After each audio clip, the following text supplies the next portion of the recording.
until the culture is like, even Drake has insecurity about his space in the game. Like Drake. So that just never changes that. That's just a human thing, I guess, forever. Ladies and gentlemen, you have locked into Rap Life. We're going to talk to Low Key. We're going to talk to Nadeska. What are the most important conversations that are going on in hip-hop right now, as well as run through some of the hottest songs on the playlist. So y'all keep it locked right here. This is Rap Life. I'm Ebro. You got Nadeska and Low. We come together and review the culture every week. Let's celebrate the culture. Okay. Culture 3. Right. Migos. Exciting. Right?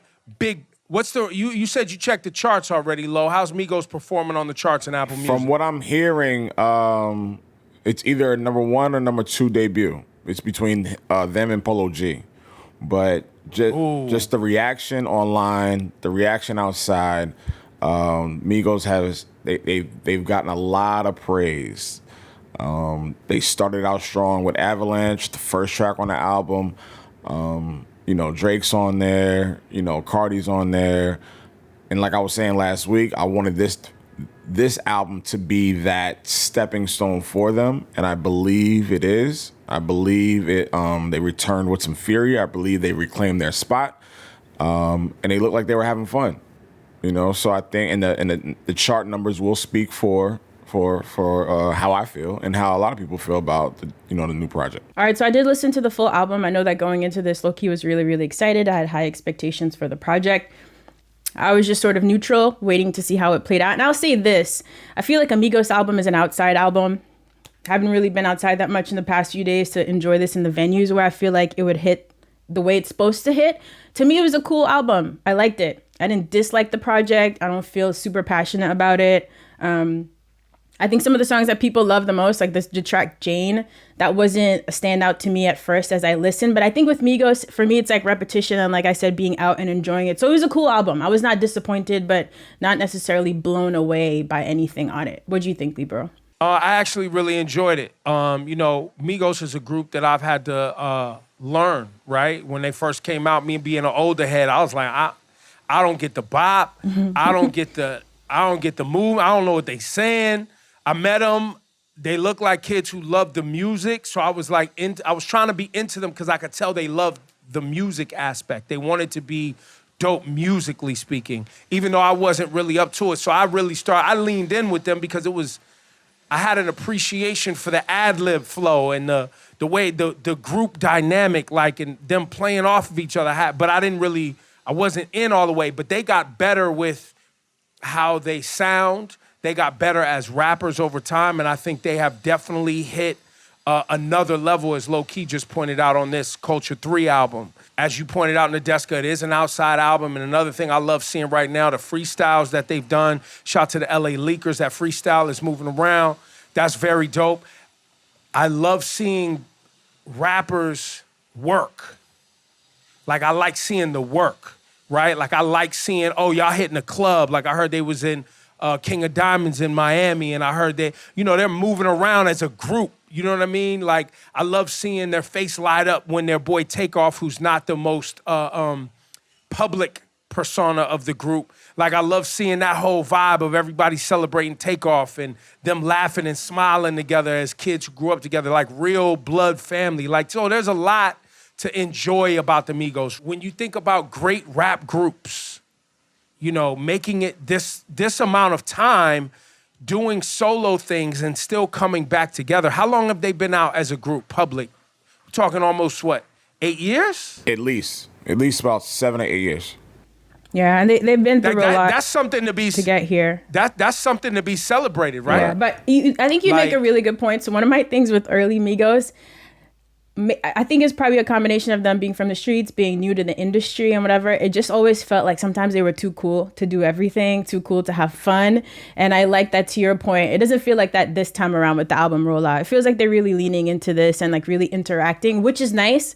I actually enjoy seeing this side of them, and I would love to see more of that moving forward, especially from Takeoff. And I also believe, a lot of these interviews that I've been seeing, they've been saying that, people have mimicked, copied, duplicated their flows, their cadences, this, that, and the third. I think, like I was saying last week, I think they want their spot back. They wanted to reclaim their spot. And I think this album was a chance to do that. You look at the great hip-hop groups of the past, you know, the Outcasts and Tribe Called Quest and De La Souls and, you know, the great ones, and I'm putting them in that conversation because of their impact on culture.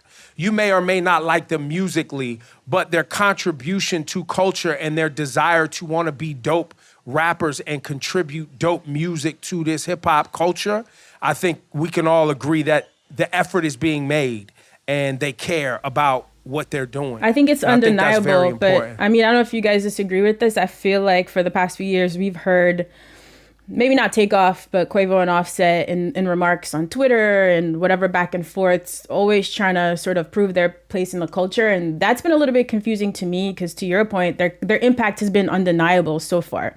I don't really think that was still up for debate even when the last album dropped. So maybe it was just them not sort of being in the news cycle and feeling like they didn't get that outward respect. Yeah, it's that whole thing until rappers say you're dope rappers.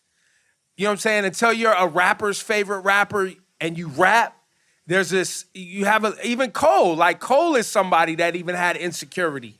And people have, you know, loved Cole, but until the culture is like, even Drake has insecurity about his space in the game. Like Drake. So that just never changes then. That's just a human thing, I guess. Yeah. And that's funny y'all bring that up because two of my other favorite rappers also have, I don't know if it's an insecurity, but they've mentioned the same thing. 2 Chainz has mentioned that, and Rick Ross has mentioned that. That people don't mention them in the top 5 or the top 10. So that whole insecurity thing that you brought up is very, very like pivotal with, you know, these cool street dudes. Because it's like, yo, we know you can spit, but the culture doesn't mention you in these conversations. And that right there brings the insecurity. I mean, I think it's funny that you mentioned Ross too. So I was having this conversation recently. Ebro, wherever you are right now that looks nice and tropical, whenever I'm in that kind of vibe, there's always a couple of Rick Ross records on the playlist.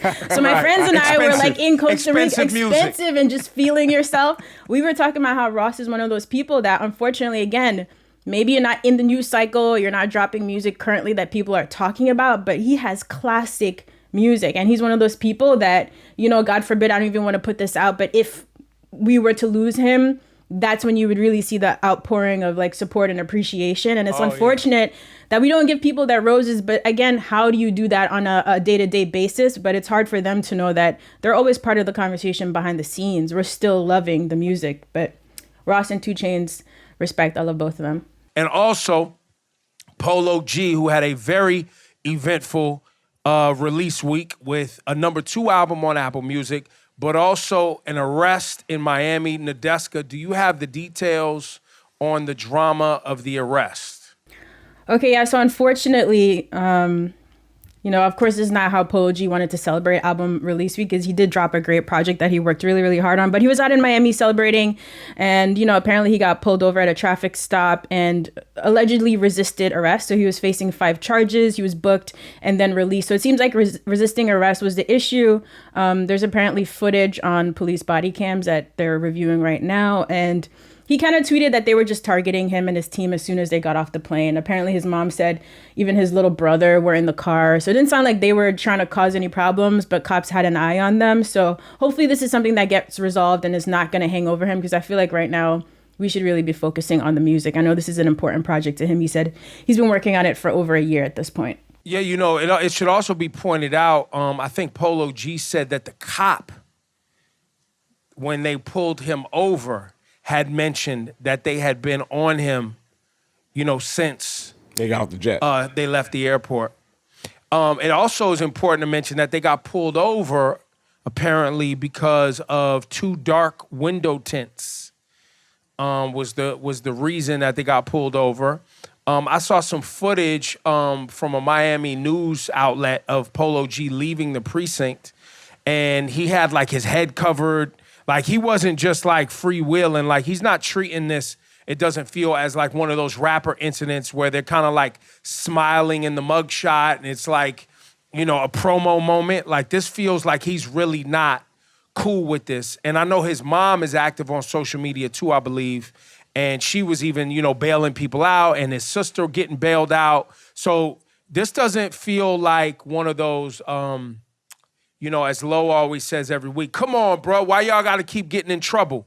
Like, you know what I mean? This feels like wrong place, wrong time, police being picking on rappers, because I do believe that Miami PD, just like NYPD, LAPD, Atlanta PD, often they go about this so that it gets them in newspapers and they get promo with the taxpayers that want to see rappers and these young dudes held accountable. I know it sounds crazy. Wow. But it is absolutely promo. I believe it's it, but that never crossed my mind. Cracking down. Yeah, I never thought about it like that. Cracking down on crime, promo for cracking down on crime, promo for cracking down on youth delinquency, mischief, all of the things that conservative and parents and people who think that rappers represent the community going to like, they love to see this. Just to read a quote from Polo G's mother, she said, "None of these charges would be possible if the police did not make contact with my son, Polo G.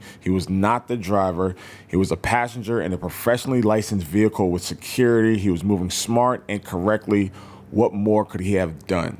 So to your point, Ebro, and your point, Nadeska, it sounds like they were targeting him. They were just looking to make an example out of him. Well, shout to Polo G, number 2, man. Stay out of trouble out here. Pooh Shiesty, speaking of trouble, shot a security guard, also in Miami, in the foot. Lo, do you know the deets on this one? From what I understood, it was somebody had taken money out of his pocket at King of Diamonds in Miami, and he had a gun on him and let off, I guess, 1 or 2 shots. It's just like, again, like you said, I don't know why you have that much money on you. I don't know why you have a gun in the club. I don't know why you're putting yourself in that kind of position. Like, I'm just kind of over all the questions that I always ask every time these guys get in trouble. Like, why are you doing this? For what? Like, I just don't. I'm not a street dude, so I'm not going to act like I understand, but it's just like, it's too many of these dumb, repetitive mistakes. Lo, listen, you're starting to sound, you're right, first, let's start there. But second of all, it is a strip club, King of Diamonds, so. Is 30K like that's an average amount? Is that 30K in singles? How does that work? This is a serious question. No, serious answer, I don't know. I would never spend that kind of money on people getting naked for me. There's no tax write-off for that. Nor have I ever. Or is there? Yeah, like I've never participated in, me personally. Now, I've been in clubs where, yes, people are just handing out stacks and it's like, throw it. You know what I mean? Which is listen, I ain't gonna lie, I pocketed some of it. You know what I'm saying? Like, you're not gonna just hand me a few $1,000s. I ain't gonna take my cut. That's the most honest thing you've ever said on this program.